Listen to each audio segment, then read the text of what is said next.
Congo 7/24, le journal.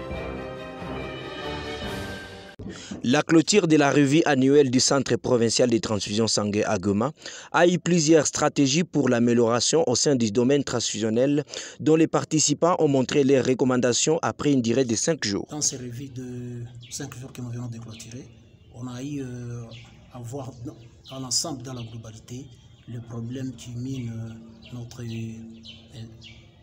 institution de transfusion sanguine. Et puis c'était question d'y apporter des solutions. Et parmi les recommandations, il a été dit que pour certains faits, à un certain moment, il y avait l'incomplétude des éléments et il fallait maintenant les compléter d'une manière urgente. Il fallait remettre des résultats aux donneurs à temps pour qu'ils puissent connaître leur statut sérologique.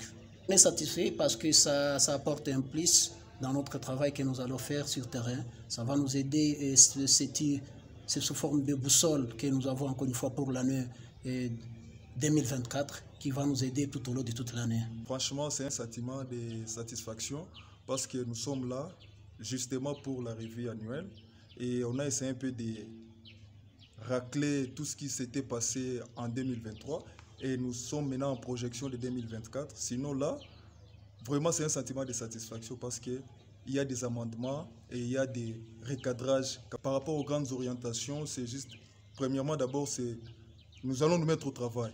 Il faut que nous nous mettions au travail afin de bien assurer notre mission, c'est-à-dire la mission de collecter les sangs en quantité suffisante et en qualité, afin de mettre à la disposition des nécessiteux pour essayer un peu de sauver des vies humaines. Par rapport aux contraintes, ça ne peut pas manquer, surtout sous notre juridiction. Vous-même, vous connaissez le contexte, surtout la situation géosécuritaire qui essaie un peu qui est à la base des déplacements massifs de la population. Et pour nous, bon, avec cette sédentarité, vous allez voir qu'il y aura aussi des échanges, ainsi de suite. Bon. Et des expositions quant à ça. Parce que, bon, quand les donneurs nous arrivent, peut-être qu'il a faim aussi. Il cherchera peut-être à se trouver quelque chose à manger pendant qu'il s'expose aussi autrement. Mais pour qu'il puisse bénéficier de la collation, il va essayer un peu de filtrer, de nous cacher certaines informations pour notre bon avancement. Aux recommandations, nous allons d'abord, par rapport à mon service, nous allons essayer de renforcer d'abord les séances de sensibilisation suite à l'approche communautaire parce qu'il faut amasser bon nombre de personnes pour parvenir à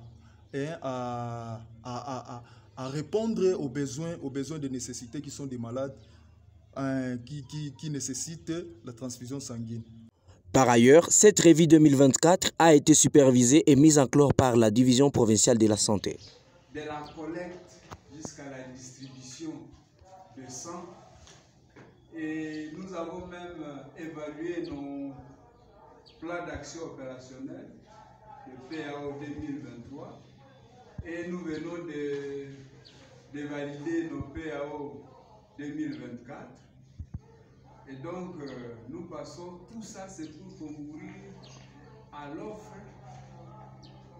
de sang sécurisés à nos populations respectives. Et nous pensons que nous n'avons pas perdu notre temps ici. Au contraire, nous venons de capitaliser tout ce que nous avons fait ici. Et au terme de ces assises, nous venons de valider les différentes résolutions et recommandations que nous allons exécuter pendant cet exercice 2024. En fait, toutes ces résolutions, ce sont les grandes orientations, ce sont les grandes recommandations. C'est ce que nous vous demandons d'aller, chacun à ce qui les concerne, d'aller exécuter. Et nous allons aussi et avec l'espoir et surtout dans l'espoir de nous revoir l'année prochaine, nous viendrons encore nous évaluer par rapport à toutes ces recommandations que nous venons de formuler. Et c'est à peu de mots, à ce mot, que je vous souhaite bon retour chez vous. Et au nom du chef de division, je déclare close ces assises de la revue interne des activités du CPTS Nord Kivu. Je vous remercie. Pour renchérir, les médecins responsables du Centre provincial de transfusion sanguine Nord Kivu a fait quelques lignes en vue de présentation du déroulement de ces derniers. Suivez Dr Liliane Bouiza ici. Mettre en place des approches communautaires parce qu'on a constaté que ce soit dans la ville de Goma, dans les grandes villes de la province, même dans les zones de santé rurales, la population n'a pas encore vraiment les informations concrètes sur le don de sang. Alors là, nous avons développé l'approche communautaire que nos cadres de CTS doivent développer, c'est-à-dire impliquer les autorités politico-administratives et aussi les autorités qui gèrent les zones.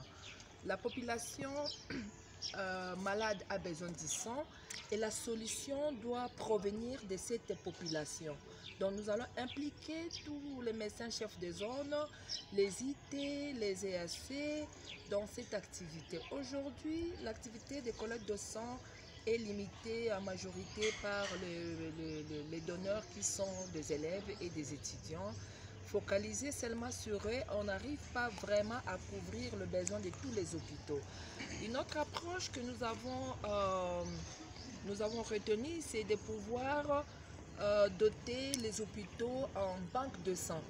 On a constaté que nous avons une faible couverture en banque de sang dans les hôpitaux.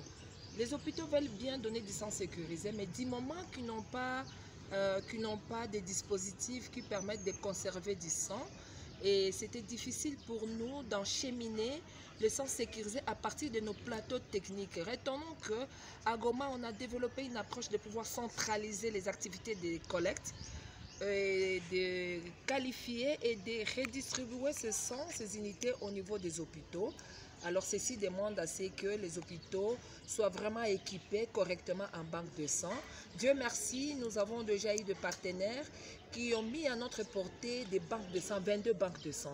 Et ce sont des banques de sang que nous allons redistribuer dans nos hôpitaux à travers la pour élargir notre couverture en sang sécurisé. Et c'est ça notre mission, celui de réduire les décès liés par manque du sang et aussi donner du sang sécurisé, réduire la contamination de maladies transmissibles par le sang. Je cite le VIH, l'hépatite B, l'hépatite C et syphilis parce que lorsqu'il y a du sang impropre, c'est vraiment la contamination à ces maladies qui augmente. On a constaté aussi dans des zones où il y a déjà l'opérationnalité des centres de transfusion, l'autocollecte, donc la transfusion à chaud.